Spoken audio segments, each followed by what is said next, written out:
at everybody's spot, there's a couple of items. One is a draft committee report, and another is looks like a November 19th memorandum from Ewan regarding some committee of the whole topics and the BLS transport fee and questions. Yeah, I did. As is our usual policy, the draft committee report that you have tonight, if during committee of the whole we reach the point where we conclude budget deliberations, we would take a look at that committee report. If it meets with approval, we would hold it over to be passed out in unfinished business next Monday. And then also, you'll notice on your council agendas it has things about the ordinances and resolutions that go with the budget. That would also be next week if we reach that conclusion tonight in committee of the whole or during the council meeting. So at a minimum, none of this stuff gets passed out tonight, and if we need more time, then we'll continue on from there. I think that's pretty self-explanatory, and I'll go ahead and then turn over to Ewan. Okay, good evening, Council, and my name is Ewan Wong, the Administrative Services Administrator. And before we start 2013, or continuation of 2013-14's budget deliberation, we have some emergent issue we'd like to brief Council on, and that is on the fire staffing level. So I'll ask Chief Peterson. Ladies and gentlemen of the Council, Mark Peterson, Fire Chief, Emergency Services Administrator. Over the weekend, you no doubt got some phone calls about our staffing at Fire Station 14, and I'd like to give you a little brief update of what's going on there. This year, we've had an unprecedented number of disability and injuries within the fire department. We were averaging about $62,000 a month in overtime costs, and as we were looking at up until the end of October, we felt we had enough to go until the end of the year. However, we were averaging about 13 people off, and in November it went up to 20 people off at the time. And so far, as of today, we spent well over $600,000 in response ops, $644,337 in response ops overtime. As we got our budget report on Friday, we looked at it. We had $115,000 left from now until the end of the year, which is up and above our regular payroll. And so we had to take some measures in order to ensure that we made that dollars go as far as we could. So what we did is we looked at our staffing matrix in our policy. We followed our policy, and which took engine 14 out of service. However, what we did is we moved ladder 11 over to station 14 to ensure that we maintain our response times in that area. However, when you do that, you're just spreading the coverage a little thinner than what you are. It's not ideal. It's not ideal at all. It's not what I wanted to do, but we have to manage our budget as best as we can. We did this once before in January of 2011, where we ended up having to take an engine out of service because of overtime costs and the concern of running out of money, and we ended up putting another unit in that station at the time. So that's, in a nutshell, what we've done and where we're at and why we're at where we're at. It's just one of those anomaly years. We've got people with some surgeries that were caused from whether they're OJI or off-duty type injuries. We've had some sickness. It's just nature of the beast, and it's not. You can't say it's one age group or another. It's spread across the board. And, it's where we're at right now. Chief, I think we have, this is C-Shift in particular has. C-Shift, yes. So this was a 24-hour phenomenon, yes. And then by yesterday, you were able to put aid 14 back into service. Aid 14 was in service at station 14 yesterday. Our one shift got decimated this year. They have 12 off. We have 43 assigned to each shift. We have 12 off. And then on top of that, we have 11 off on either Kelly Day, vacation days, or holidays on each shift. So that just compounds our problem of how many people we can staff up. On Saturday, we hired 6 overtimes just to maintain a staffing level of 27. So, Terry, you had a question? Yeah, I did. Kind of forgotten because he kept going. But when you're short of staff like that, can you cut days off or vacations and make them return to work? Or No, not really. I mean, by contract, they have that, Okay. the ability to have those vacation days. And if I said, no, let's not do that, when we plot our vacations, we do it back in September, October for the next year. And when we do that, we have a minimum off and a maximum off, and usually it's 11 or 12 off on a shift. That's just to maintain your staffing level, at your desired staffing level. If we said, no, you can't take these days off, you're just moving the problem down to another Right. point in time. Any other questions from council? Don? Yeah, what is the prognosis of returning the people? I mean, are these long-term? I've got some that won't be back until January. That's one of the other issues that I'm dealing with right now, is that the return to work, I don't have a return to work or an estimated return to work, because we've had some back surgeries, we've got a couple of hernias right now that are, you just don't know how long it's going to take for the healing process on those things. So the doctors are really reluctant to give you a return to work estimate. So this could be a long-term? Yes, sir. We think we're getting a few back in December. I don't think Yeah, we're going to have we're all gonna get 20 out for maybe- long term, but we Right now, I'm there'll be looking some at coming 5 back. to 6 people back in December, but it's beginning of December, mid-December, end of December. So we're hopeful that this is the bottom or the worst it'll get, and hopefully that as people return to work, it'll be less tight for us, but it still is awfully difficult to manage when we have this many people off. One Terry? more question. I'm just interested with some of the ones that were injured on the job. Are there things that can be put into practice to eliminate them? Are we learning anything from Yeah, what happened? actually we do. We look at all our on-the-job injuries and see what kind of preventative measures we take. Sometimes it's just unpreventable. We had, you get people that fall, for example, between their bed and the wall, and there's no easy way to get them out. And so sometimes you do something and it's just that little tweak, or maybe you don't feel it then, and you're a couple days later you do something and you just turn the wrong way, and bingo, it does that. Shoulders are another one that are a big one, because of the heavy air packs and the shoulder loading the hose. Our bodies take a toll. Don, go ahead. Well, when you said they fall between the bed and the wall, the first thought was it was a person. Yeah. And Well, yeah, that's what I'm talking not about the is- fireman that's falling. No, it's a patient, I'm sorry. Picking the Yeah, patient. you're up. right. So I wouldn't want Yeah. the public. Yeah. Yeah. What I'm saying, when they go on an EMS run, Yeah. sometimes lifting patients isn't exactly, you can't use proper lifting technique. Auto accidents is another good one, where sometimes you just can't use proper lifting technique, because trying to disentangle people in weird situations, your body you can't,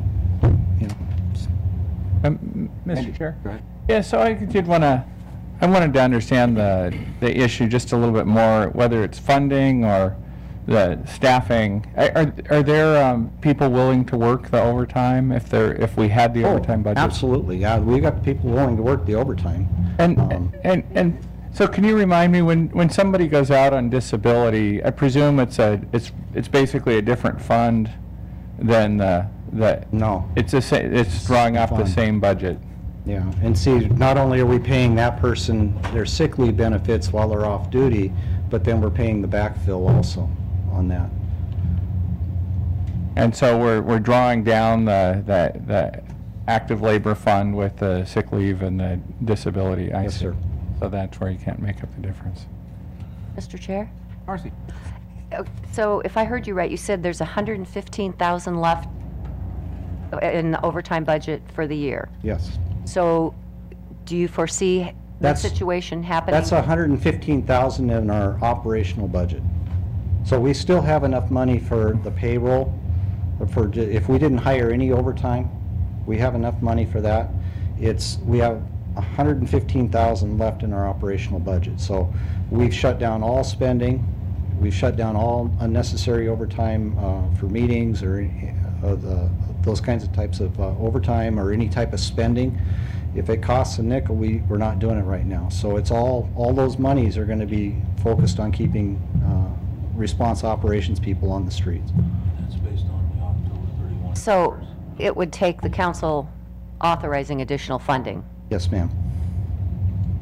Do you foresee this situation happening again in the next, Yes. by the end of the year? I foresee this happening until we sit down and really look at our budgets and how we're going to, we got to do some strategy planning for the next few years. It's a problem that we've had over the last few years and it's going to continue, so. And if I may ask a follow-up. So, yeah, I presume then when we do the budget, and I should know this because I approve it, but there's a lot of details in the budget. When we do it, we approve some, we must make some assumption about sick leave. Do you Yeah, think that we've there's gone an overtime beyond what we budget. expected? Yeah, there's an overtime budget dedicated to the response ops folks just for sick leave and disability. And so do you think this year there's just been more of that than we predicted? Oh, a lot more than what we predicted. Okay. Usually we're running around 10 to 13 people off. I on see. some sort of. Okay.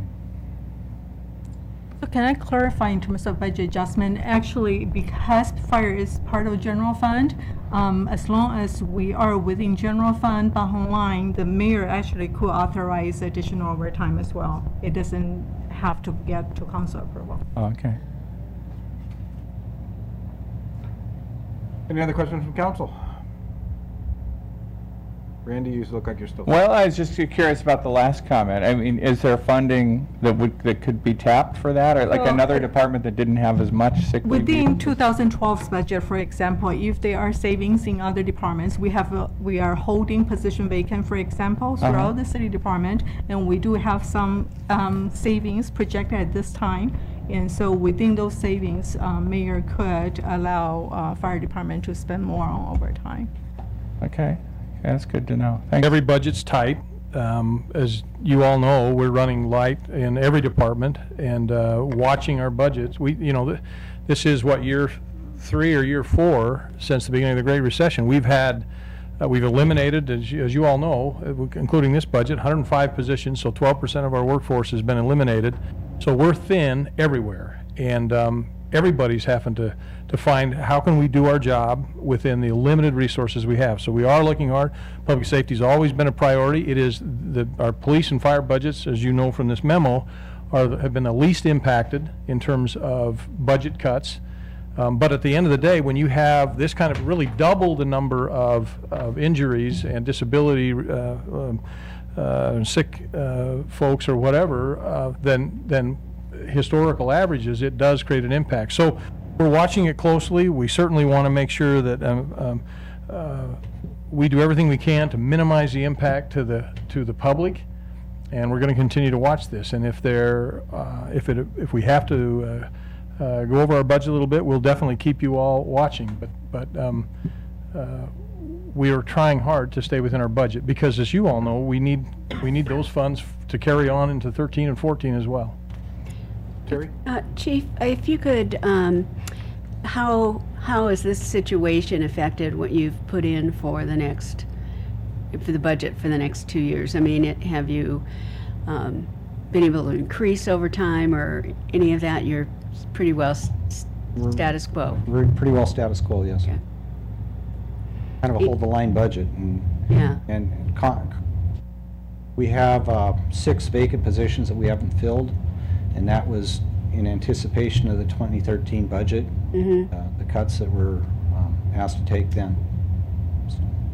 And so some of those injuries are going to fall well into next year, it I sounds believe like. so, yes. So the problem's there too. Okay, thank you. Chief? Mr. Chair? Craig?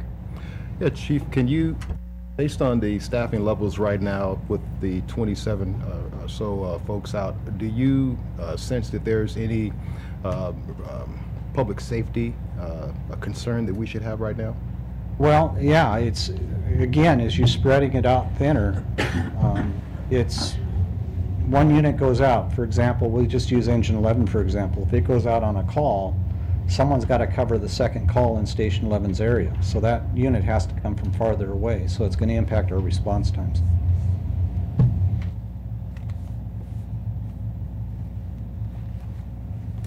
Don? Well, I guess, are there people that you can move out of? Yes, we're doing that right now. We're going to move people I off. understand that fire response and aid response is the most important. I mean, but we're not necessarily required to have certain other functions within the within the fire department. I'm moving 3 people from our training and our logistics, and then we're moving those 3 back onto shift to help backfill some of those. And then we're using 2 current staff members, and we're just going to expand their job duties a little bit to help make up for that deficit. So, I mean,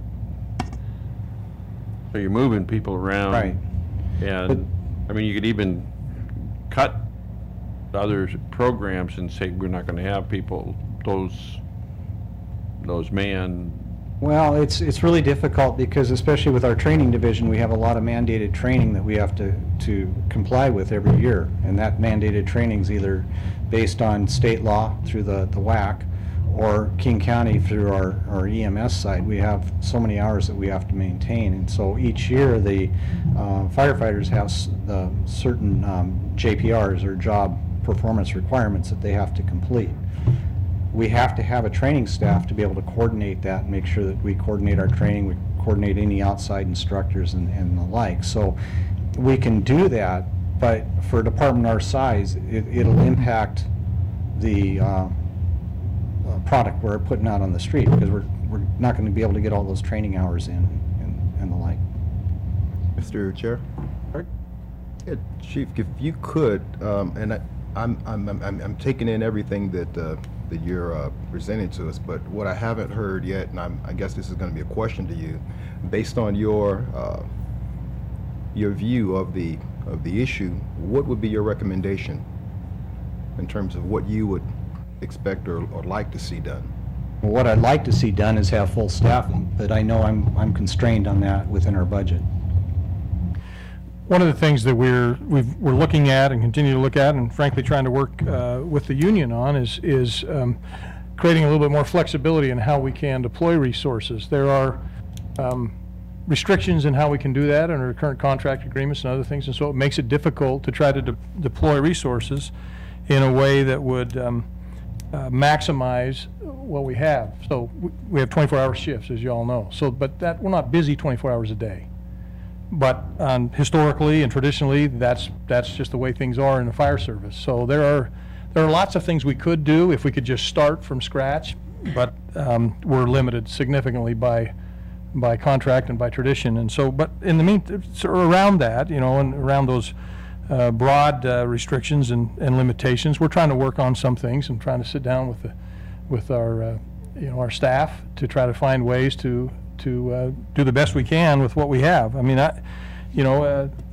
you've heard both the mayor and I say that what this city won't become is a big public safety district. That's just not a livable community.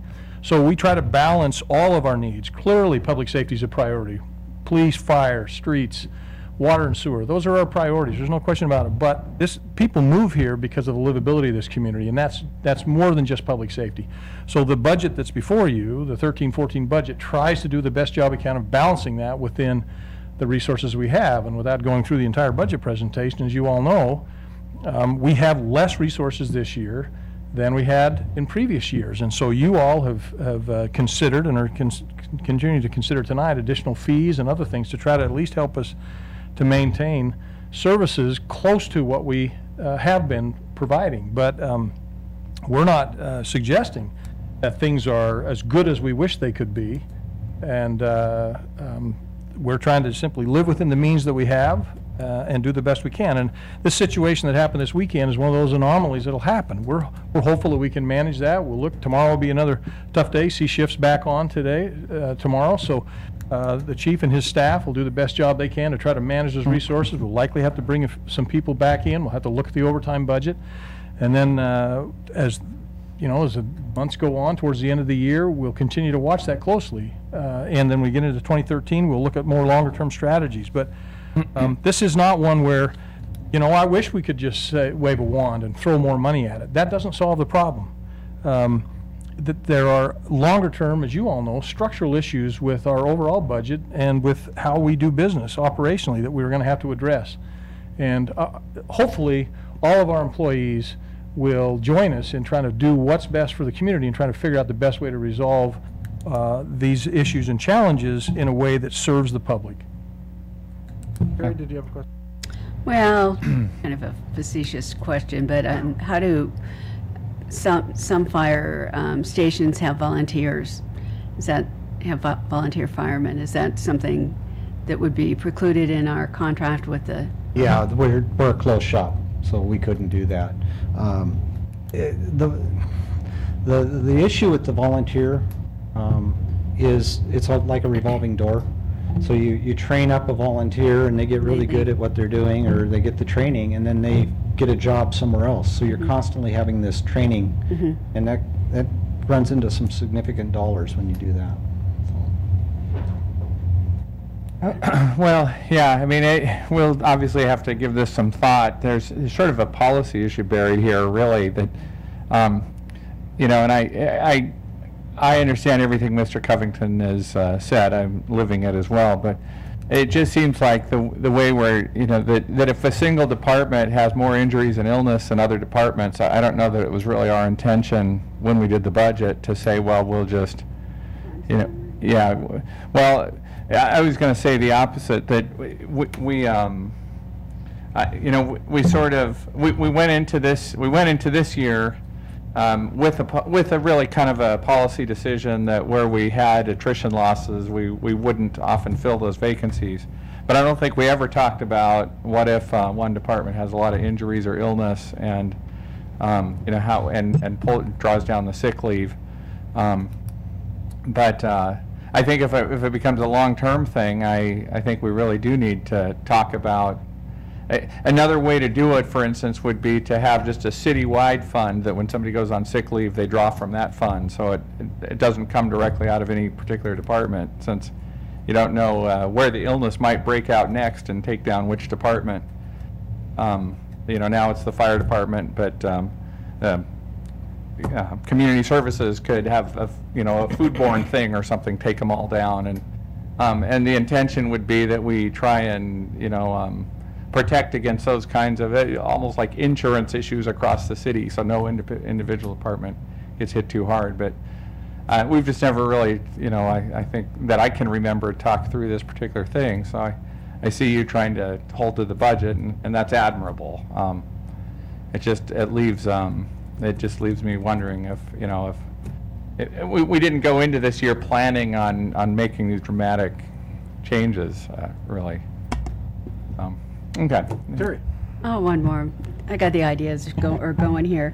I'm just wondering if, not that this would be fair to anyone, but if other people that were not out in the field providing emergency services were had a furlough week or something, if that would help enough to cover some of the expenses. So say the inspectors or other less people that weren't doing emergency. In order for those vehicles to be out in the street, we got to have a good support network. And the inspectors are, of course, we're 2 down on our inspectors right now, and they provide a vital service, not only for the community's safety, but also for our firefighters' safety. They're going into these buildings and finding things that, quite frankly, you don't want to send your firefighters into because of the hazard associated with it. So they play a critical role in making sure that not only the community is safe, but the firefighters are safe. As for our other staff, we still have mandates that we have to file our reports with the state, we have to file reports with King County. We've got a lot of support network that goes on. Someone's got to pay the bills. And without those folks doing it, again, we're just shifting that problem. Marcy. Is this happening in other cities? Yes. Tacoma's looking at shutting down a firehouse. Spokane, I just read today, is looking at shutting down an engine company. It's happening. It's all over. It's unfortunate. Most of it's in cities where they're still trying to make up. Fire districts are even struggling too if they don't have a benefit service charge because of the reduction in AV, and they're collecting $1.50. They're collecting $1.50 on maybe 10 or 13% less than what they did a year ago or 2 years ago. So it's happening all over. A lot of places have looked at ways of generating revenue just to help offset some of those costs. Again, Council, our priority is going to be to try to minimize the impact to emergency response time. So as happened, Saturday we were down 3, so we ended up taking an engine out of service. By Sunday, we were able to add an aid car back. So we had ladder and engine 11 back at station 11, had an aid car working out of station 14, and then today we had enough people on board that we could have an engine. So that's how that'll be our priority, to try to minimize it so that you can at least get the emergency response, and that's our first priority. And we'll continue to do that, and that gives us a little bit of flexibility, and we'll work that through the end of the year and see if hopefully we have enough good fortune and good management to make that continue to happen, so we don't have to take an entire engine company out of service. Ed? I just want to piggyback on Marcy's question real quick because it made me think of something. Those other cities that are dealing with this, are there things that they're doing to minimize this from happening in the future? Are there things that we can do to? I can't answer that question for what Tacoma and Spokane are doing. I know they've been in negotiations with their labor unions and looking at alternatives and better practices, but I don't have the specifics on it. I know some cities have looked at different revenue sources, brothel charges for auto accidents, for example. They have a sliding scale on auto accidents. Others have gone to the fee for transport to help offset some of those costs.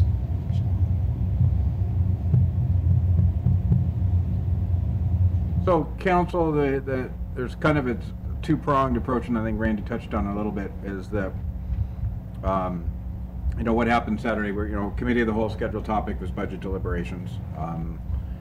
What happened Saturday isn't necessarily a budget deliberation point in and as of itself, and Jay's, explanation of how they're going to try to tackle this here on out for the rest of this budget. But as Randy kind of brings up, are we going to continue to face this, and does it take some budget discussion from that standpoint? So that's very much appropriate since we're heading down on the closing stretch on budget from the larger perspective. And I have no idea where or if we'd want to go anywhere with that as a part of our deliberation. So I would obviously entertain the council if we felt additional discussion on the overall topic vis-a-vis the upcoming budget would be appropriate.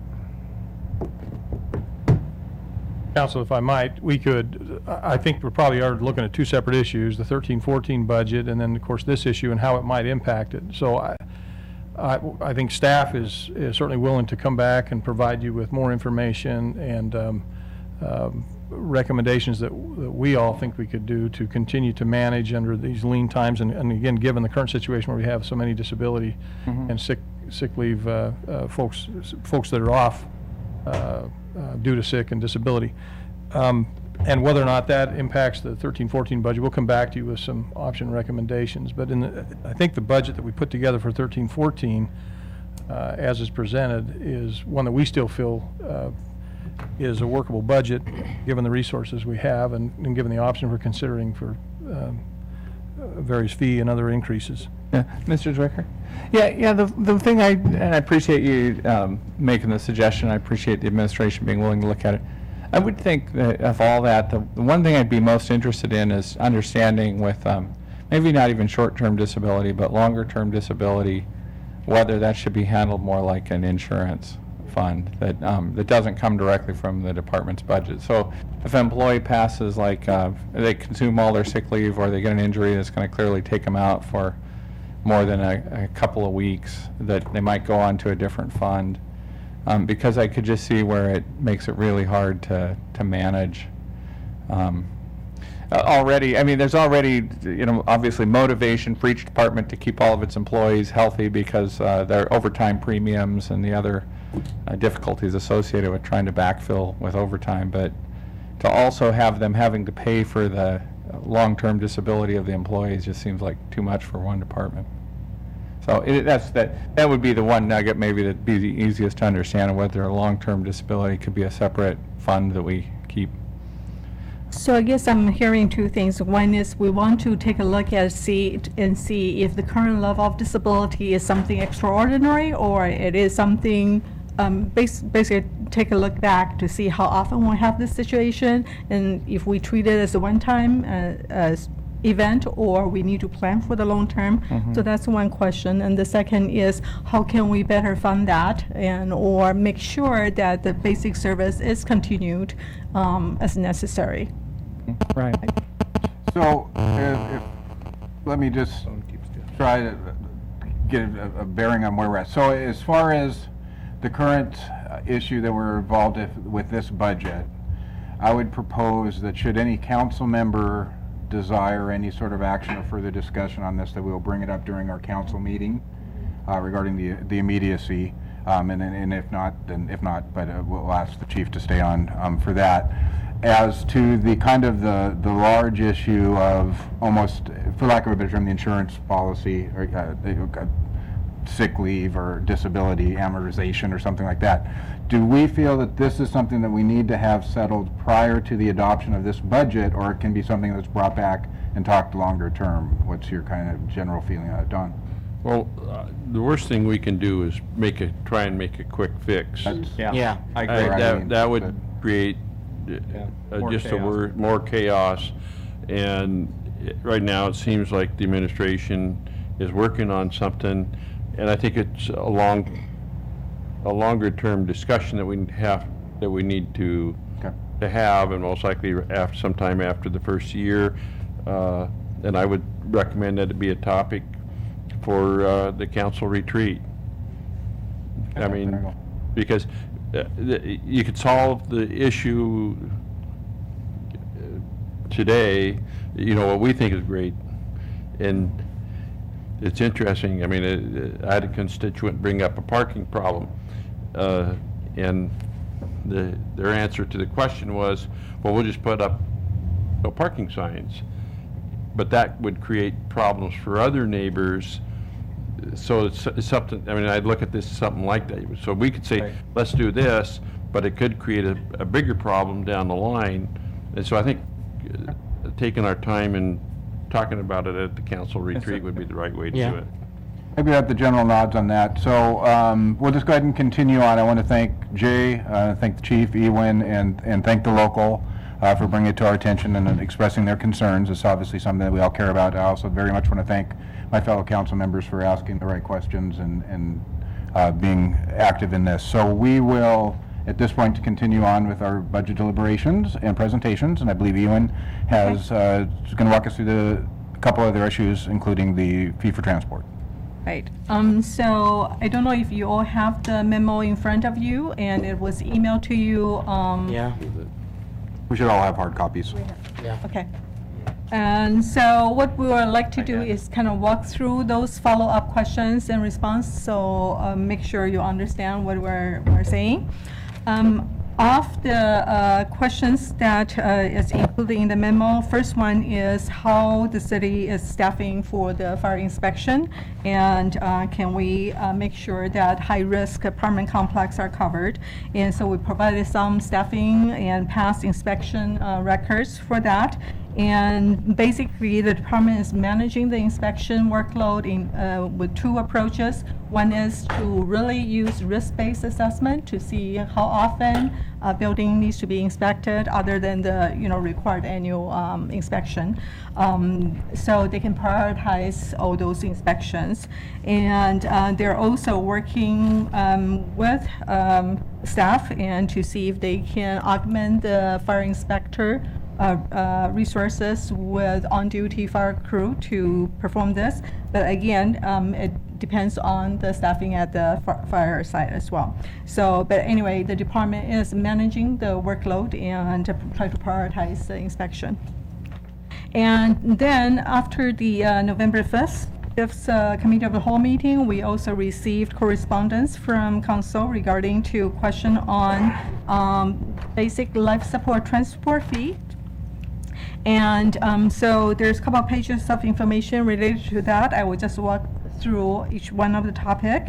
And really, we dissect the questions into a number of questions.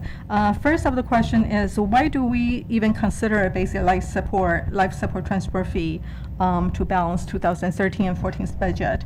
As you know, that we have considered basic life support fee back in 2010. But at that time, it really believed that it should be the last resort kind of option. So it was not in prior budget proposal from the administration. But this time, because we are looking at revenue reductions, and some of those revenue reductions are directly related to property tax, directly related to fire grant, and as well as fire service contract. So this fee will help to offset some of those losses and really help us to preserve fire services to the degree possible.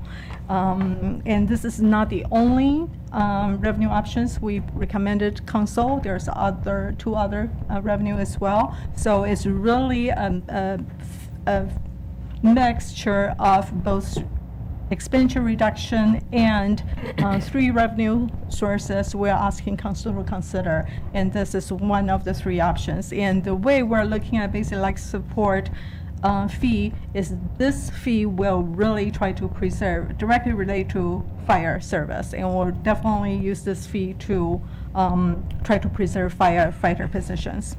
So that's a idea behind the recommendation and why it is on the table. And then the second question is when and how we share this revenue enhancement options, this and other revenue enhancement options with the community stakeholders. And we actually started working with both internal stakeholders as well as external stakeholders pretty early in the second quarter, and definitely third quarter, starting June and July, is when we heavily engaged in all interested parties in discussion. Part of the reason is to balance this budget, we really need help from our unions. And so we sat down with them, we laid out all of our budget shortfall, and we laid out our expenditure reduction options as well as revenue options on the table, and basically ask them to consider the health care concession or health care cost savings. And it's through that discussion, the union representatives all want to make sure that the budget gap is not all made up from just the expenditure cutting side. They want to make sure that the city actually will take action on revenues. And so through the discussion actually is documented, and so throughout the discussion, there were the three revenue sources or three revenue options on the table. And so that is what carried forward to eventually administration's recommendation to the council. And the same information was taken to the Community Budget Advisory Committee as well. And so they heard both our expenditure reduction options, what we're considering, both position hold vacant or reduction, as well as unions, our request to union for health care concession, as well as the revenue options. And they recognize that we are trying to put together a budget with finely balanced sources. It's not one sector will be bearing the whole cost or burden. And so in the end, they are recommending the council to consider, or the mayor, actually, their recommendation to the mayor is that they will support the transport fee. Council, you may remember, August 7th, we asked you, we had a special meeting on the budget, and the main purpose of that, and you might recall, we indicated we needed at least a general indication from you early on, earlier than we would normally ask, for your support for some of these revenue options, these fee increases, specifically because we were working through an agreement with all of our unions, and they needed to see, as Ewan has said, in the agreement that we reached with them, they wanted to have some level of commitment demonstrated by the city council that they would, in fact, that you all would, in fact, impose these fees. And so at that meeting, we asked you and got a head nod, and it went back, and then that was the basis of the agreement that we reached with all the unions. So that's kind of the process we get to, the recommendation. And then there's a question about how would the basic life support transport impact fire department's workload. And basically what we are proposing is that we continue current practice. I'm sorry, I'm jumping ahead. There's one comment or one question about are we asking fire department to cut more than other department? I think it is true that in 2013-14's budget, they show a higher percentage reduction. But if you look at cumulatively, we really try to preserve all the direct services as well, particularly public safety services. And so police and fire are impacted pretty similarly over the last 4 years. And but if you look at other support departments, definitely most support departments are being impacted by double digit, more than 20%, versus direct services are a little bit lighter. On the police and fire are the two departments that got the least impact. And again, the administration's proposal is trying to always to minimize the impact on public safety. And then, yes, what is the impact on department's workload? Again, we are, throughout our discussion with fire staff, we reiterated that we don't expect any change in deployment of resources, and management, fire management will decide how to deploy their resources. And this proposal will not change that. And typically, at this time, we don't transport unless it is patient safety or a life safety issue, or when it's actually more convenient or more efficient for the staff to transport, so we can get the apparatus back in service faster. And so those are the general consideration when we actually perform transport, and we transport only 20 to 30%, 20-25% of the time, and the rest of the transport are conducted by private ambulance companies, and a fee is charged in that case. So we really don't see any change from that practice or from that consideration. It will still be only when we need to transport or when it's practical to transport, we will do that. Question? All right, Randy? Well, I only had one on that topic, and it was just, so the criteria is for life safety. I understand the getting the unit back in service, but what about like if the victim is extraordinarily uncomfortable, in immense pain? Do we know the answer to that? I don't know if, the chief probably can answer that better. You know, it's up to the EMTs on the scene, what would be best for the patient comfort, and best for the patient outcome. We've given them that latitude, and sometimes Okay. if the patient's uncomfortable, or they're sitting out in the rain for a long time, it's up to the EMT on the Okay. scene to make that decision. And a lot of times, you know, they make the right decision. Okay, good. Glad to hear it. Okay, that's fine. Thanks. And so because we don't anticipate any change in deployment or any of those parameters, we don't think there will be any actual impact or on the workload. And then one of the last questions is what exactly we're proposing. And I think we mentioned a couple of times, but basically we're proposing a $600 per transport fee plus $14 per mile as a fee structure. And that is very consistent to all the surrounding jurisdiction charging. And based on that, and based on what we are estimating of number of transport, we're looking at $325,000 a year is a stabilized revenue from that source. And our transport numbers, they're, 2011 is very little, and 2012 actually looking much better, but it will fluctuate. And so our revenue projection, like any other revenue projection, is try to anticipate a stable state kind of operation, and will allow them to fluctuate based on actual.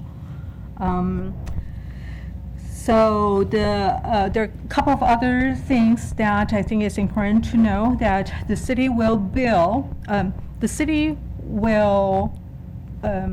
all city resident, if they have insurance, they just need to provide the insurance information to city, and then the city will pursue the insurance company.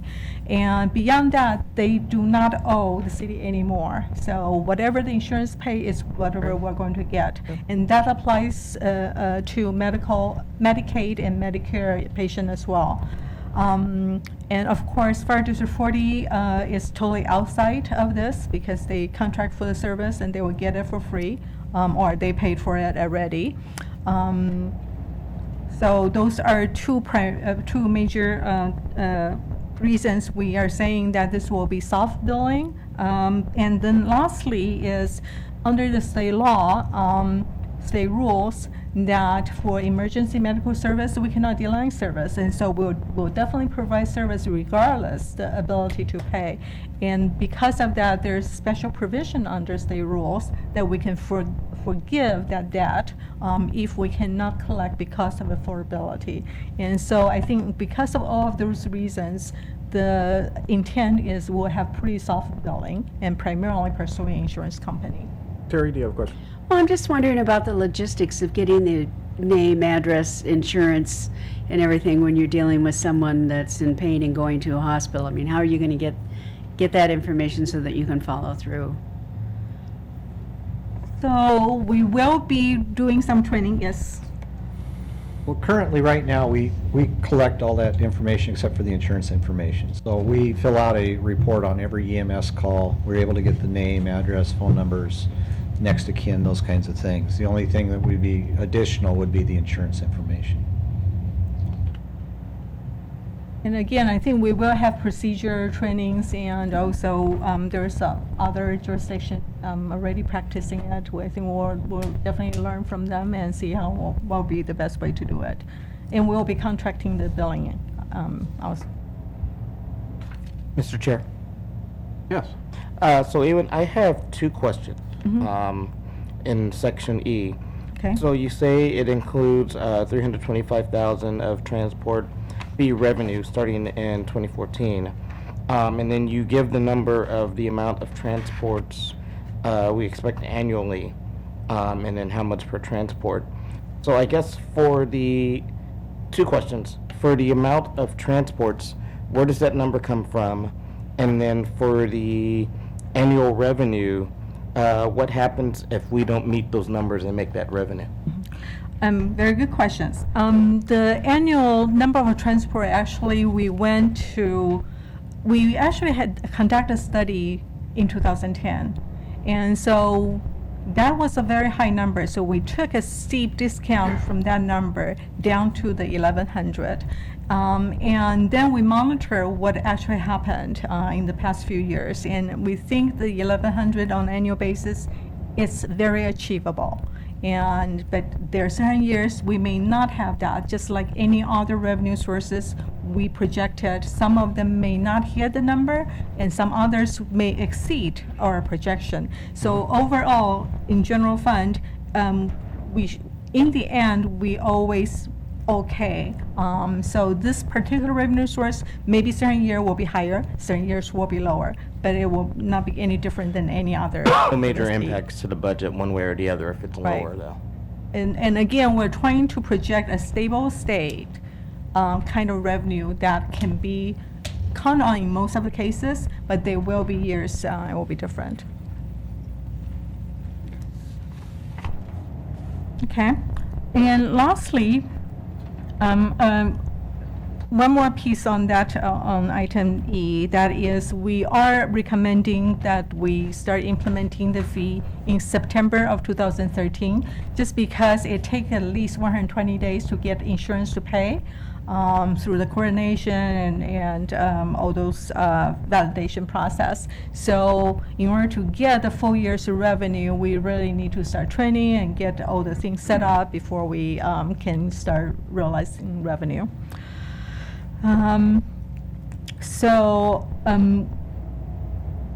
I mentioned in the memo, that a number of surrounding jurisdictions already have the fee, and also there are a couple of jurisdictions don't do transport at all, and that they basically just have private ambulance company perform the transport. And so in those cases, those residents will pay as well. And last question.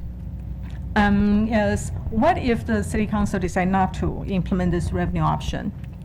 As we mentioned earlier, the whole budget gap is made up from a number of sources, and and the revenue considerations that council are considering now is one of the contingency or conditions for the unions who agreed that the city can take certain health care savings or concessions. And so if council do not take this revenue source, so we will lose the revenue, and we will also lose a corresponding amount of health care savings that we are currently counting on. And so we'll be basically double the amount. The reason I say potentially and maybe is because I think, we probably will go back to that if council decide not to, but again, the agreement as it stands now, it says that if council only generate 900,000, then we can only get 900,000's premium holiday in 2013. So in order to plan for that, basically, if we reduce this revenue source, it will create a gap of $650,000 over the 2-year period. And again, if we want to translate that into ongoing cuts, we can start cutting something in January 1, 2013 that will generate over 2 years the $650,000. We can cut starting January 1 something by $325,000, but over 2 years we can make up the same amount. So I don't know if we briefed council about this. I think we did, but basically when we did the budget preparation process, we asked all city departments to prepare a contingency budget. So they have to identify additional budget reductions in case either the economy doesn't perform as we projected, or for any other reason that out of our control that doesn't perform as budget projection, then we can go to that contingency list rather than reopen the budget from the scratch. And so the fire department prepared their contingency budget, and their proposal is if they need to reduce more, they will reduce 3 support staff, but all the support staffs are performing really necessary tasks, so those work still need to get done. The question is who will absorb those tasks, and really the bottom line is if we reduce those staff, we will be impact direct services because some of the direct service personnel will need to pick up additional tasks. So it's not desirable.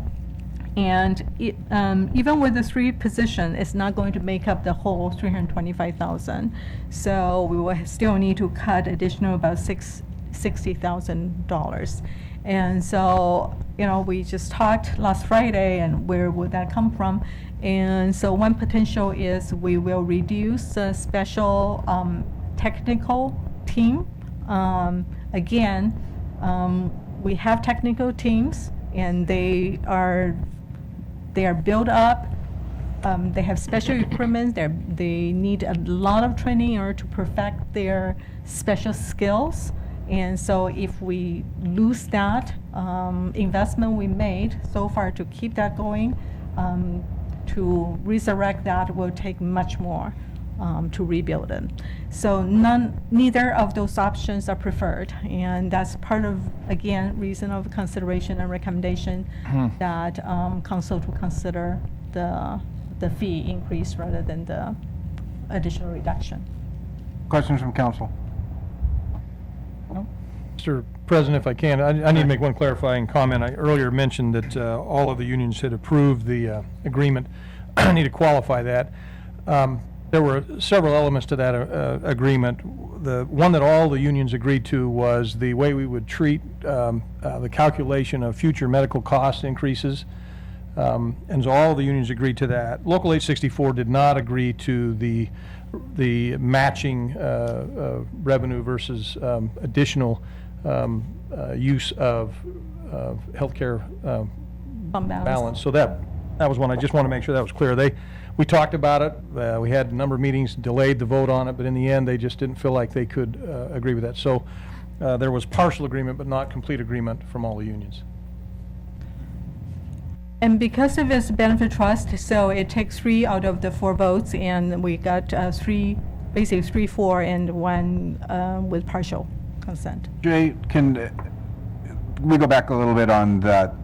And I don't want to be using terms of art. You're talking about the healthcare swap, the agreement, and that type of stuff. Obviously, we have ongoing negotiations for contracts taking place. So this is separate to that. Could you just give us a little more clarification for us and the listening audience? And Right. So I'm trying to think how many years back this goes. Almost 6 years, I think 4 years, I believe, ago. All of the unions, the city's had a health care plan for a long time, Since the decades, 80s. if not longer.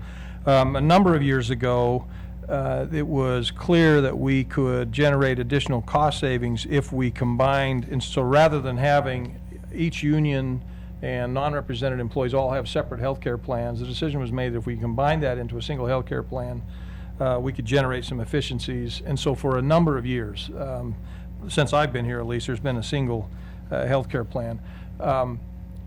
Probably over 10 years ago, we started to figure out a way that we could begin to discuss the healthcare costs and how we would address those collectively. So all 3 unions and the city each sit as a board on the healthcare system, and so that's how we've been managing that system. In recent negotiations, the most recent negotiation, I think it was either 1 or 2 contracts back, there was agreement made by all of the unions to come up with a 6-year plan that would deal with the healthcare costs, and that was really independent of the rest of their contract. So it was pretty innovative and I think a good thing for everybody overall. And so as a result of that, and we've been continuing to address the healthcare system independent of the regular contract negotiations. Clearly, they're intertwined and there are impacts on both. But to all of the unions' credits, they recognize the value of continuing to try to operate as one system, and that's what happened again this summer. questions from council?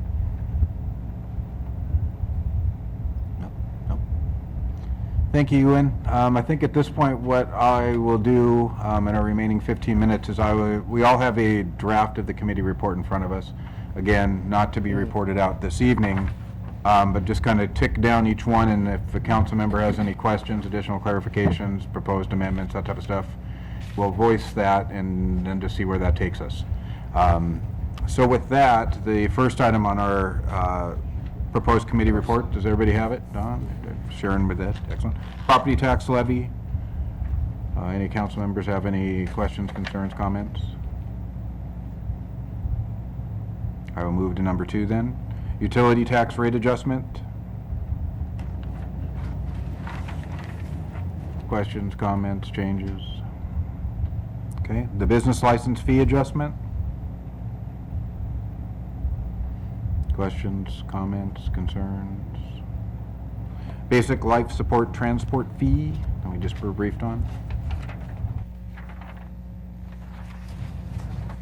Questions, comments? Number 5, other rates and fee adjustments.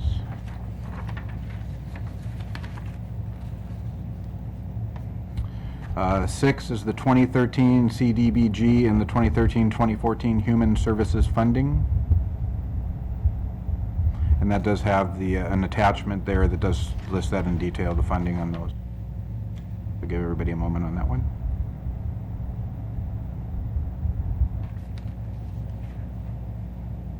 And then, Terry, yes.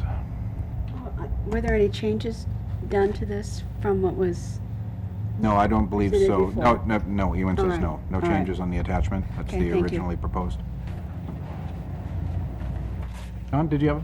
Well, I have a couple comments. I think this has taken a lot of time that I had anticipated. I think one of the most important things that the council considers at the budget, with the budget, we will adopt a capital improvement plan. And I have some questions on it. And my first is that I think that the council should prioritize the capital improvement plans. I mean, we have a Project 1, and then we go Project 2, Project 3. If you look at it, you would take and say, well, Project 1 is the most important, and which would, and I don't have any trouble with that because it's it's a project that I like, is citywide security systems upgrades.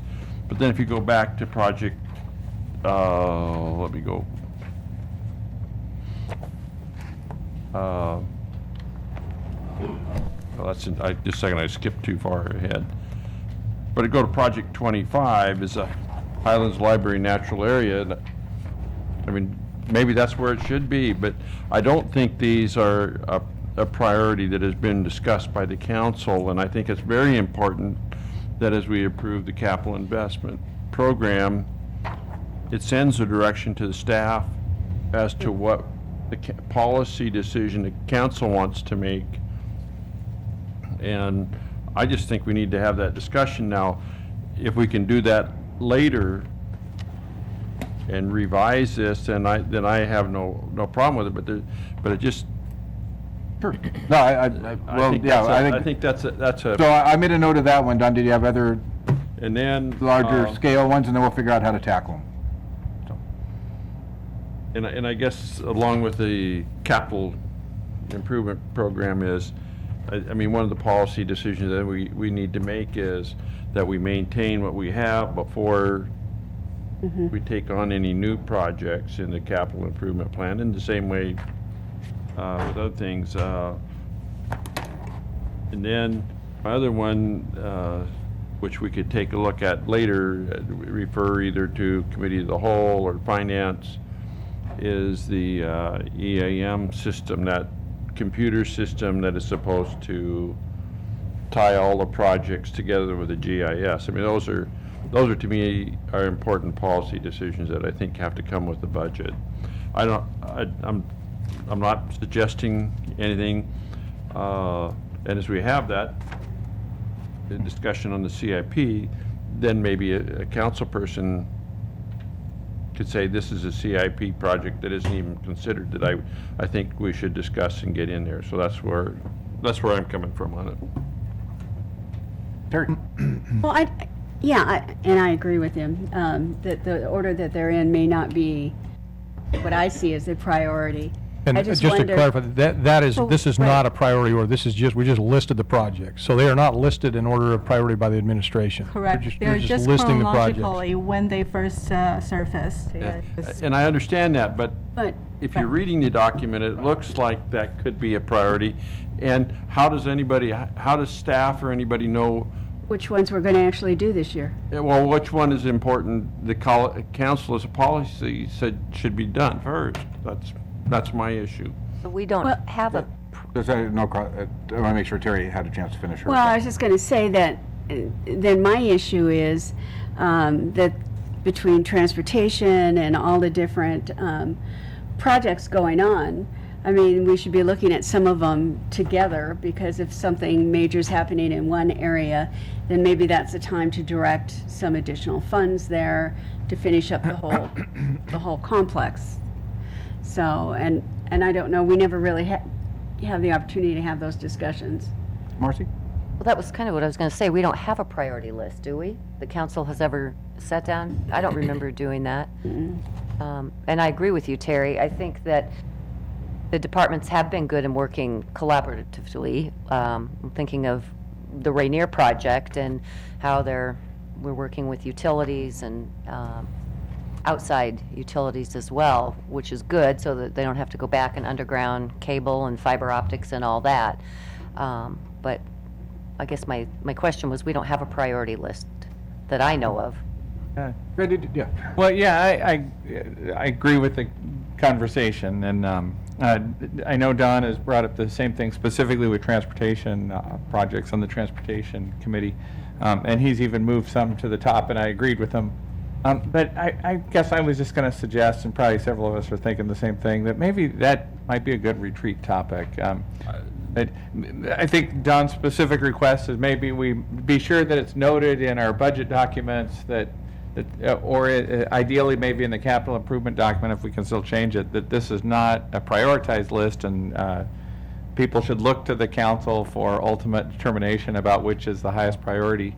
And then we could talk it in great detail at the retreat, because I think, like Terry says, often there's a strategy where certain items might be linked to other items, or we're doing an emphasis in one part of town, and and they'll change with time, probably, what the Right. priorities are. One of the things that that pops up in my mind regarding this is like the fact that old City Hall, 200 Mill building, can't be rented very easily because of its condition. So maybe that is more important to get it up to snuff so that we can rent it and be making some money. So maybe that should be way up on the priority list this year. So, I mean, just to have that discussion. We're certainly willing to do Well- that. I think, and what we'll commit to you is that I can't, off the top of my head, think of anything that might come up between now and February, but if it does, we will absolutely come back to you and say, hey, we've got this grant or whatever we can match, and we haven't yet had a chance to prioritize, but are you good with us going forward? So we'll do that, and then plan for the discussion as part of the retreat to further clarify and prioritize. So how does staff, if these aren't in order, then how do they do them? Frankly, it's a combination of, you know, there are a lot of them is grant matches, so we go out to try Right. to see if we can get some matching grants, or I think we actually do look at project compatibility and synergy with other projects to see if there are transportation projects or there are things we can do with other these CIP projects coming in, and so I think it's a number of factors that we try to look at, and frankly, over the last couple of years, we haven't had the resources to do a lot of those. I think the other main priority is really, just as some of you have already mentioned, it's about preservation of our Right. existing assets. So a lot of it is just maintenance, fixing things either as they break or just before they break. Don? Well, I Well, guess Terry's here, she can answer that. And I agree with it, and that has been the city's priority, but it hasn't been a council policy. And I think what you have here is you have 25 or 30 projects that we haven't told staff this is the most important, and they go out and they do an excellent job. So don't give me, I'm not criticizing anybody, but they could say, well, this is, for some reason, they feel this is what we want, may not be what we want, and so they work real diligently on it and get it so it gets to an accomplishment stage, and then somebody can say, well, why are we doing this? And I think it's easier for them to, at a later date, you can say, well, that's because of policy you set. That was your priority, and my understanding is, and that this is as we adopt the budget, we adopt the plan, therefore the time to make those policy decisions are at the budget. However, I agree with Randy, this is really a good thing to take on, because it's going to take way too much of our time to try and get this done now at this budget. Well, and Don, exactly. I mean, I think I'm with you, and I'm with Randy, and I think we've come kind of to the crux of it, is we're writing the check, so we need to know what we're writing the check about, because now we still haven't written the check. We hold the checkbook. So we have a little bit more power than we do after we write the check and then say, come back to us. Right. We have all of the time we need. We can schedule more meetings. We can take the time to do this. That's not a problem, and I want to make sure that we're really comfortable on that. The flip side of that too, though, is that I think we can probably put something together that makes our intentions clearly known now, be it through a motion, through verbiage or something like that, to bring it back at the retreat, and to ensure that it's discussed. But I tend to lean with you on a little bit on the fact that we're pulling out the pen to write the check. Yeah, may I? Randy, please. Yeah. I was going to say that I think of the capital improvement list of projects as all of them being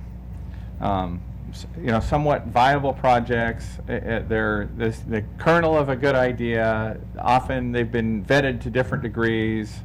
Some efforts have been made to get funding, or we've done some seed funding. But I think for the benefit of just making sure we're all level set, and also for anybody else listening in, we go into this always with a capital improvement program that's got, maybe we can fund 20% of it. The rest is largely unfunded. And I think any of the departments can bring forward projects that they think really make sense and add them to this list. But the value in having more on there than we have funding for is that as opportunities come up during the year, when agencies say, hey, we have a new fund we've made available to fund, bus shelters or to fund park development or whatever, we've got viable projects that we can point to and say, hey, we have a project that matches that description, we'd like some of those funds. And so what we wouldn't want to do is narrow down this list and only go into the next couple of years with just a very selected list. I think, though, to the point that Don's making, we just need to recognize that while everything on this list we're thinking as council's basically got a consensus that, yeah, it deserves to be on our list of considerations, that doesn't mean we want staff to say pick one that none of us know about very much and run with it without talking to us. Right, so that's what this is really about, and I think a retreat format would be great. I think since the last few retreats have been dominated with, what are we gonna cut in order to meet the budget needs, it would be fun to have a retreat where we actually talk about capital improvement priorities for a change. So I think that I'm sure we can last 2 months or 3 months till we get there. So I'd recommend we just actually.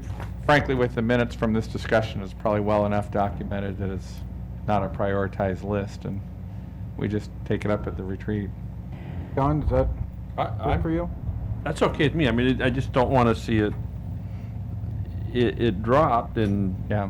like Terry brings up a very good program that I would never thought of. We are working on Old City Hall. I don't want to make it sound like we're not doing that, but if that were the council's number one priority to get done, that may change where some of the other things get done without jeopardizing it.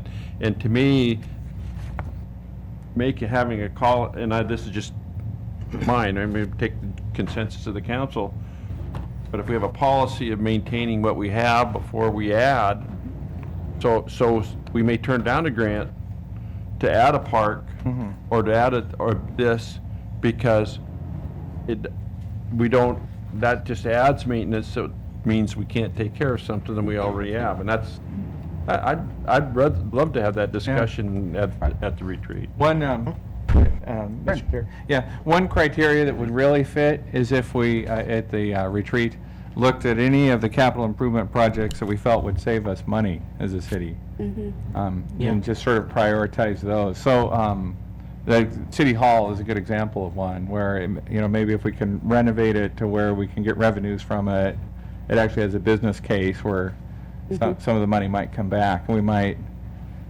with an eye, just based on the conversations we've had tonight, really an eye to maximizing how much return we can get. Okay, then I'm about to wrap this up, so I'm thinking, or I'm hearing that that issue, the retreat, capital improvement priorities, that type of thing, will be a retreat topic. Jay is nodding at me that he has the information that he needs, and he'll flesh that out, obviously, because they can look into that.